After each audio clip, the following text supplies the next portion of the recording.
তো বন্ধুরা আজকে নিয়ে চলে এসেছি একটি ছোট্ট ভিডিও, যেটাতে আমি দেখাবো যে জিলিপি কীভাবে আমাদের গ্রামে এদিকে ভাজে। তো এই কাকুটা অনেক দিন ধরে দোকান করে। তো আজকে আমাদের এখানে গমিরার মেলা, তো গমিরার ভিডিওগুলো এর আগে তোমরা দেখেছো, তো তাই জন্য আজকে মেলা হবে। তো মেলার জন্য আজকে জিলাপির দোকান, অনেক কিছু দোকান আসবে। তো এই কাকুটা আগে চলে আসে, তো এসে এখানে জিলাপি ভাজছে। তো আমি ভাবলাম একটু তোমাদেরকে দেখিয়ে দিই যে আমাদের গ্রামের দিকে এইভাবে কীভাবে জিলাপি ভাজে। তো কাকুটা সুন্দর করে এইভাবে ঘুরিয়ে ঘুরিয়ে আড়াই প্যাচ জিলাপি হয়, সবাই জানো তোমরা। তো কেউ কেউ আবার অনেক সময় গোল গোল করে বানিয়ে দেয় তাড়াহুড়োতে, তো ওটা জিলাপির প্যাঁচ হয় না। তো জিলাপির মেন প্যাঁচ হচ্ছে আড়াই প্যাঁচ। তো যে কাকুটা যেভাবে ঘুরাচ্ছে এইভাবেই। তো এই জিলাপিটাকে ভাজা হয়ে গেলে তারপর এই শিরাতে দিবে, শিরাতে দিয়ে তারপর জিলাপিটা পুরো কমপ্লিট হবে। তো প্রসেসটা দেখো কীভাবে কী করছে কাকুটা।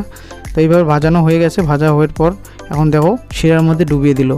এভাবে শিরার মধ্যে সবগুলো জিলিপি ডুবিয়ে দিবে। তারপর পুরো যখন শিরাটা ভিতর পর্যন্ত চলে যাবে তখন পুরো একদম জিলিপি রেডি। সো এইভাবে আমাদের এদিকে জিলিপি তৈরি হয়। তো তোমাদের এদিকে কেমন জিলিপি তৈরি হয় জানি না। তো এটা দেখতে একদম কালার ছাড়া। তো তোমরা অনেকে দেখো যে একদম জিলিপি লাল হয়ে থাকে, তো ওটা তোমরা ভেবো না, ওটা অনেক সময় কালারের জন্য ওরকম দেয়, অনেকে কালার দেয়, তাই জন্য জিলিপিটা লাল হয়। তো এটা একদম পিওর কালার ছাড়া জিলিপি। সো ঠিক আছে, তো আজকে যেহেতু মেলা আমাদের, তো সন্ধ্যাবেলা আমি চলে আসবো মেলার মধ্যে। সো মেলার ব্লগটা যদি করতে পারি তাহলে তোমরা দেখতে পাবা, না হলে তো দেখতে পাবা না, না করলে। সো যাই হোক, আমি যেহেতু টোটো চালাই, তো টোটো চালিয়ে এদিকে ওদিকে আমাকে যেতে হয়, তাই জন্য আমি ঠিক মতো সময় মতো মেলাতেও আসতে পারি না।